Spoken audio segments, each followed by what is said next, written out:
অনেকে অভিযোগ করে আল্লাহ আমার এইটা দেয় নাই, ওইটা দেয় নাই, আমি এটা পাই নাই, ওইটা পাই নাই। ও পায়, আমি পাই না কেন? ওর চাকরি হয়, আমার হয় না কেন? ওর ব্যবসায় লাভ, আমার লস কেন?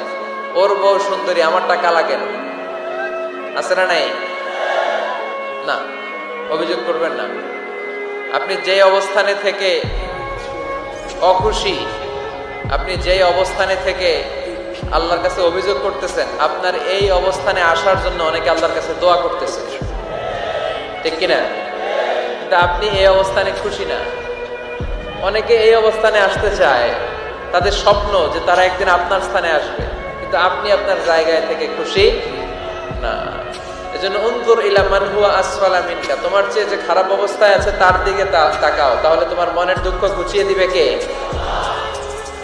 আপনার চেয়ে যে খারাপ অবস্থানে আছে তার দিকে দেখেন কি অবস্থা।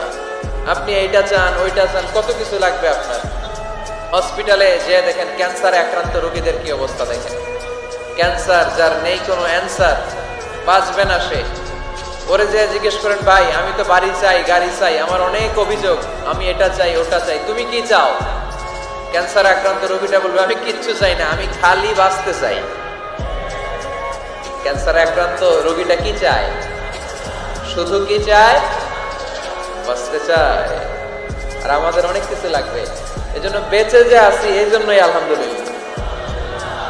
শ্বাস প্রশ্বাস যে নিতে পারতেছি, বেঁচে আছি, অনেক দিয়েছে প্রভু, আর কিছু লাগবে না, আলহামদুলিল্লাহ পড়েন। চাওয়ার কোনো শেষ নাই, আছে? লাউ আন্না লিকুল্লি ইবনি আদম ওয়াদিয়ান মিন যাহাব আহাব্বা আন ইয়াকুনা লাহু ওয়াদিয়ান ওয়া লা ইয়ামলা ফাহু ইল্লা তুরাব। প্রত্যেক বনি আদমকে আল্লাহ তাআলা একটা করে স্বর্ণের পাহাড়ের মালিকও যদি বানিয়ে দেয়। কিসের পাহাড়? সবাই বলেন। দেখছেন শরীয়তপুরে? শরীয়তপুরে নাই স্বর্ণের পাহাড়? কোন দেশে আছে? সৌদি আরব। স্বর্ণের পাহাড় নাই, স্বর্ণের খনি আছে। স্বর্ণের পাহাড় এই পৃথিবীতে হবে না, স্বর্ণের পাহাড় পাওয়া যাবে জান্নাতে, ঠিক কিনা? প্রত্যেককে যদি আল্লাহ একটা করে স্বর্ণের পাহাড়ের মালিকও বানিয়ে দেয়, তারা আরো একটা স্বর্ণের পাহাড়ের মালিক হতে চাইবে।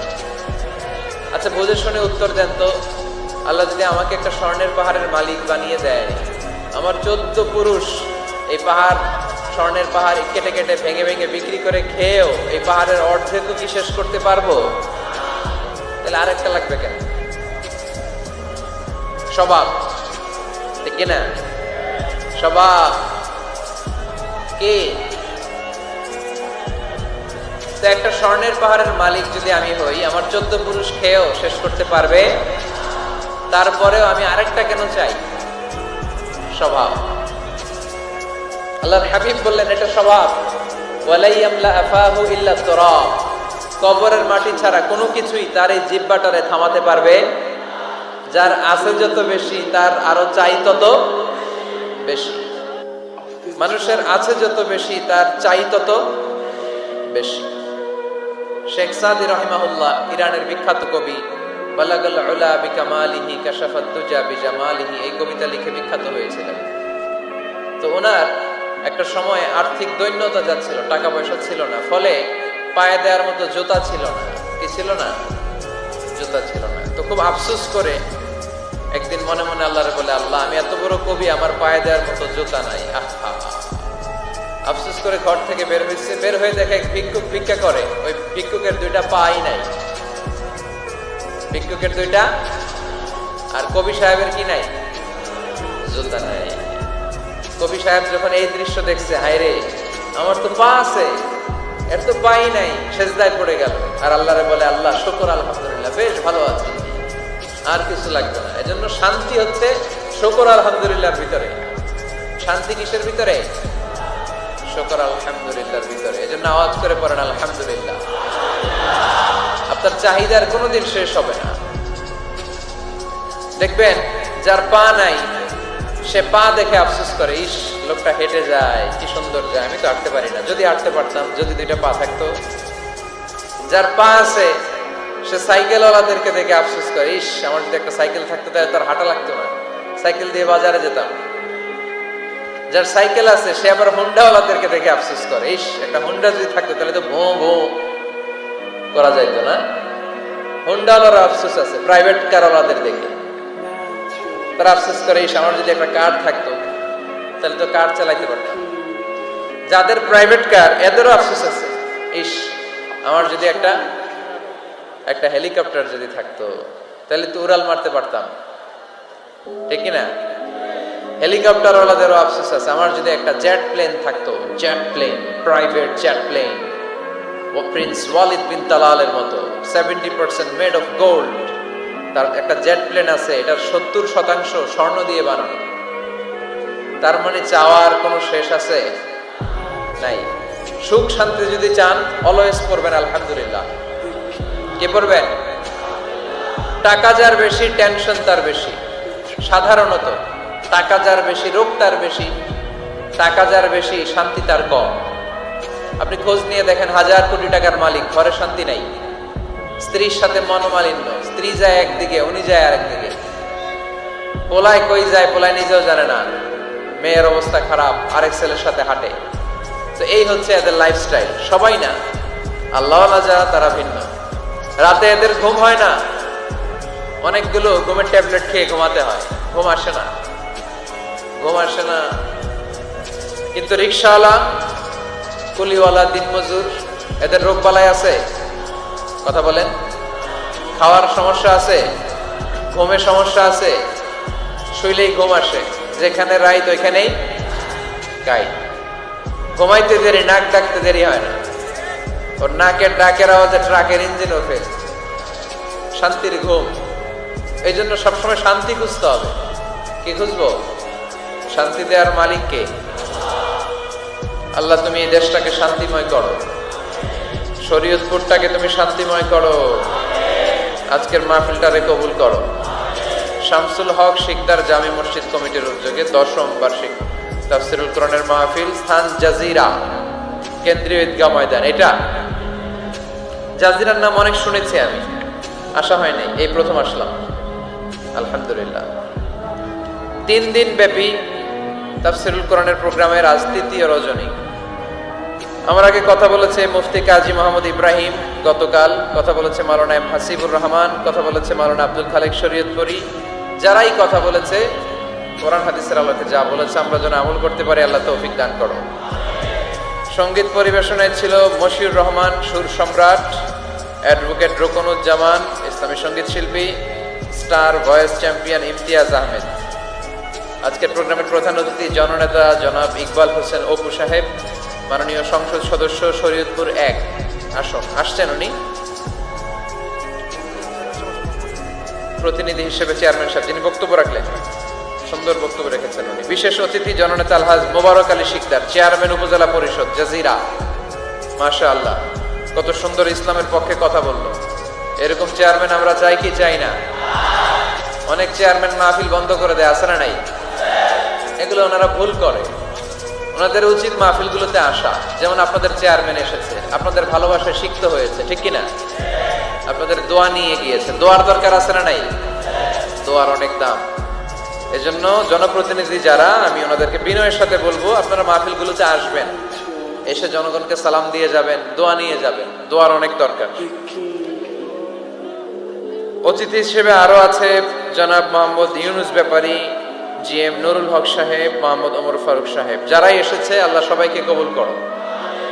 বিশেষ করে আমার যুবক ভাইদেরকে আল্লাহ তুমি কবুল করো। সৈয়দনা ওমর ফারুকের মতো ইসলামের বীর সেনানী হিসেবে কবুল করে নাও। পর্দার আড়ালে মা বোনদেরকে আল্লাহ তুমি কবুল করো। আম্মা জান আয়েশা রাদিয়াল্লাহু তাআলা আনহা, খাদিজাতুল কুবরা রাদিয়াল্লাহু তাআলা আনহার মতো মহিয়সী, গরিয়সী, নেককার নারী হিসেবে কবুল করো। আসুন আমরা সরাসরি কোরআন থেকে শুনি, কারণ কোরআন থেকে শুনলে বরকত বেশি না কম? আরো জোরে বলেন, বেশি না কম? এটা এমন একটা কিতাব যে কিতাবে কোনো ভুল নাই। আছে? সন্দেহ আছে? সংশয় আছে? মুত্তাকিনদের জন্য এই বইটারে হেদায়েতের কিতাব করে নাজিল করলো কে? যালিকাল কিতাবু লা রাইবা ফি হুদাল লিল মুত্তাকিন। This is the book, the most authentic and original book in the world.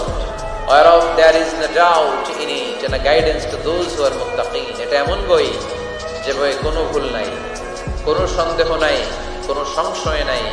মুত্তাকিনদের জন্য এই বইটারে হেদায়েতের কিতাব করে পাঠালো কে?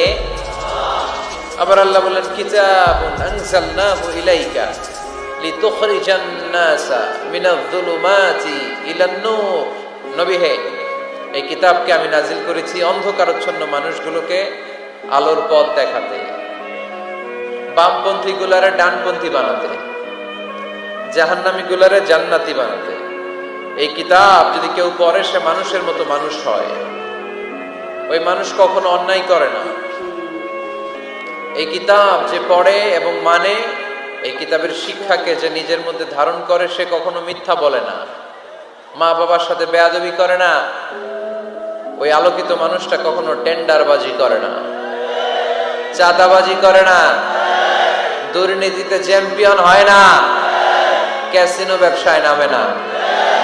এই কোরআন যারা বুকে ধারণ করে এরা কোনোদিন পেঁয়াজের দাম বাড়ায় না। জোরে বলেন ঠিক কিনা? এরা কখনো তাদের কোনো কাজে জনমানুষের ক্ষতি করে না। এরা সব সময় কল্যাণের পক্ষে, এরা মানবতার পক্ষে। এরাই হচ্ছে আলোকিত মানুষ, ঠিক কিনা? মানুষ হওয়া পৃথিবীতে বড় কঠিন। খালি চোখে যা দেখেন এগুলো মানুষ না, এগুলো জনসংখ্যা। এগুলো কি? এজন্য বলা হয় বাড়ছে জনসংখ্যা, কমছে মানুষ। বাড়তেছে কি, কমতেছে কি? মানুষ। গরুর পেট থেকে বেরোলেই ওটা গরু হয়ে যায়, ছাগলের পেট থেকে বেরোলেই ওইটা ছাগল হয়ে যায়, মুরগির পেট থেকে বেরোলেই ওইটা মুরগি। কিন্তু মানুষের পেট থেকে বেরোলেই ওটা মানুষ হয় না, ওটার মানুষ বানাইতে হয়, তাই না? আবার গরুকে কেউ কোনোদিন বলে না এই তুই গরুর মতো গরু হ, বলে? শরীয়তপুরে আপনারাও বলেন না? ছাগলকে কেউ কোনোদিন বলছে এই তুই ছাগলের মতো ছাগল হও। কিন্তু মানুষকে বলা হয় তুমি মানুষের মতো মানুষ হও। কোরআন পড়লে মানুষের মতো মানুষ হওয়া যায়, ঠিক কিনা? এই দুনিয়া এখন তো আর সেই দুনিয়া নাই, মানুষ নামের মানুষ আছে দুনিয়া বোঝাই, সেই মানুষের ভিড়ে আমার আসল মানুষ নাই, ঠিক কিনা? আসল মানুষের বড় অভাব। মানুষের মতো মানুষ খুঁজে পাওয়া দুষ্কর। এই কোরআন এসেছে আমাদেরকে মানুষের মতো মানুষ বানাতে। এজন্য এই কোরআন থেকে শুনলে লাভ না লস? কোরআনের সাথে আমাদের সম্পর্ক বাড়াতে হবে। প্রতিদিন কোরআন তেলাওয়াত করতে হবে। আপনারা করেন? হ্যাঁ, আজকে করছেন কারা কারা দেখি? মাশাআল্লাহ, মাশাআল্লাহ, হাত নামান।